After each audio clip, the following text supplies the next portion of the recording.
Muchísimas gracias, Padre. Muchísimas gracias por un día más de vida, por un día más de experiencia, de aprendizaje, trabajo y oportunidades de ayudar.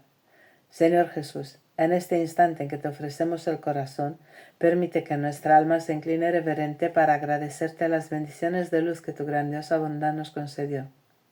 En las jornadas de agonía eres el alimento de mis ansias. Eres siempre mi compañero fiel. Me devolviste el ánimo cuando mis fuerzas flaqueaban. Te agradezco pues las instrucciones que me diste y te ruego, acompáñame en tu misericordia con la gracia de tu bendición siempre. Habló el Señor a Moisés diciendo: Este es el rito para la purificación del leproso. Será llevado al sacerdote, el cual, saliendo fuera del campamento, luego que hallare que la lepra estaba curada, mandará al que debe purificarse que ofrezca por sí 2 pájaros vivos de los que se permite comer, y un palo de cedro y grana o lana de ese color con hisopo. Y al uno de los pájaros le mandará degollar en una vasija de barro sobre agua viva, y al otro, que ha dejado vivo, le mojará con el palo del cedro la grana y el hisopo en la sangre del pájaro degollado, y con ella rociará 7 veces al que debe ser purificado, para que no sea legítimamente, y soltará el pájaro vivo para que vuele al campo. El hombre, después de haber lavado sus vestidos, raerá todos los pelos de su cuerpo y se lavará en agua, y purificado de esta manera entrará en el campamento, pero deberá permanecer 7 días fuera de su tienda. Y el día 7º se rapará los cabellos de la cabeza y la barba y las cejas y todo el vello del cuerpo, y lavados de nuevo sus vestidos y el cuerpo, al 8º día tomará 2 corderos sin mácula y una oveja primal también sin defecto, y 3 décimas de un efi de harina amasada con aceite para el sacrificio, y además un sextario de aceite.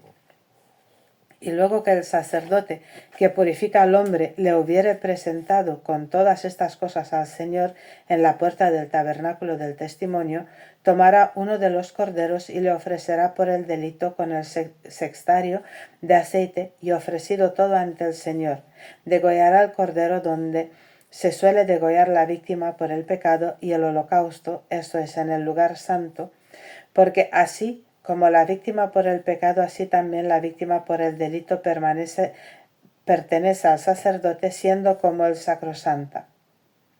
Después el sacerdote, tomando de la sangre de la víctima inmolada por el delito, la pondrá sobre la ternilla de la oveja derecha del que se purifica y sobre los pulgares de la mano y pie derechos, y del sextario de aceite derramará en su mano izquierda y mojará con ella el dedo de su mano derecha, y hará 7 aspersiones ante el Señor. Lo que quedare de aceite en la mano izquierda lo echará sobre la ternilla de la oreja derecha del que se purifica, y sobre los pulgares de la mano y pie derechos, encima de la sangre derramada por el delito, y sobre la cabeza del hombre, y rogará por él al Señor, y ofrecerá el sacrificio por el pecado.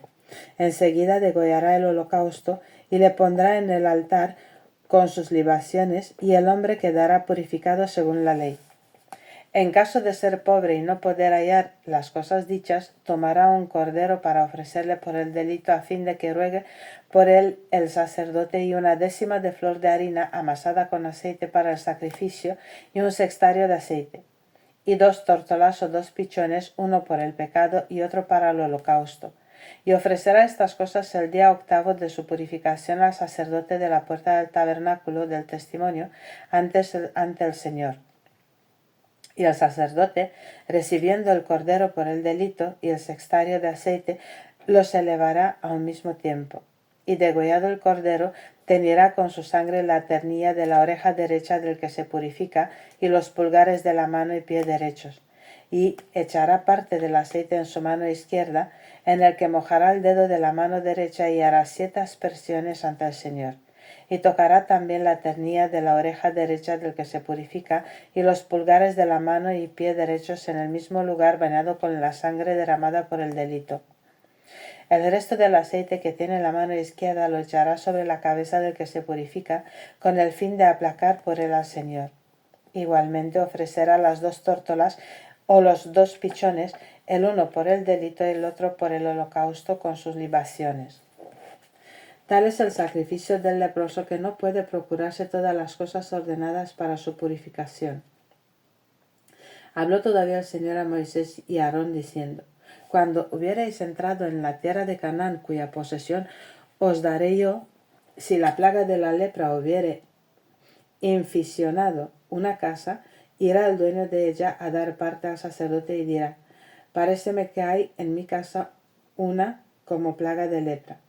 Y el sacerdote, antes de entrar en ella para reconocer si está contagiada, mandará sacar fuera de la casa todas las cosas, a fin de que no quede inmundo todo lo que hay dentro de la casa.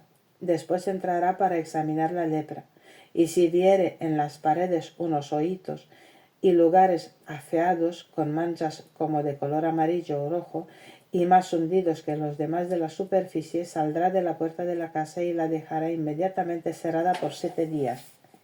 Y volviendo el día séptimo la reconocerá. Si hallare que ha cundido la lepra, mandará arrancar las piedras en que hay lepra y arrojarlas afuera de la ciudad en un lugar inmundo. Y la misma casa, raerla toda por dentro y esparcir las raeduras fuera de la ciudad en un lugar inmundo. Y de poner otras piedras en lugar de las que se han quitado y revocar de nuevo las paredes de la casa. Pero si después de quitadas las piedras y raído el polvo y revocada nuevamente la casa, entrando el sacerdote viere que ha vuelto la lepra y que las paredes están salpicadas de manchas, la lepra es tenaz y la casa inmunda. La derivarán luego y arrojarán en un lugar inmundo fuera de la ciudad sus piedras y maderas y todo el escombro. Quien entrare en la casa mientras está cerrada quedará inmundo hasta la tarde, y el que durmiere o comiere en ella lavará sus vestidos. Pero si entrando el sacerdote viere que no ha cumplido la lepra en la casa después que fue de nuevo revocada, la purificará dándola por sana. Y para su purificación tomará 2 pájaros, un palo de cedro, grana e hisopo, y degollado un pájaro en la vasija de barro sobre agua viva, cogerá el palo de cedro con el hisopo y la grana y el pájaro vivo, y mojará esto en la sangre del pájaro degollado y en el agua viva, y rociará 7 veces la casa, purificándola tanto con la sangre del pájaro como con el agua viva y el pájaro vivo, y el palo de cedro, el hisopo y la grana. Y después de soltar el pájaro, para que libre vuele por la campiña, hará oración por la casa y quedará purificada según el rito. Esta es la ley acerca de toda especie de lepra y de llaga que degenera en lepra. Sobre la lepra de los vestidos y las casas, de las cicatrices y de las postillas que salen afuera, de las manchas relucientes y de las varias mutaciones de colores sobre el cuerpo, para que se acierte a discernir cuando una cosa está limpia o inmunda.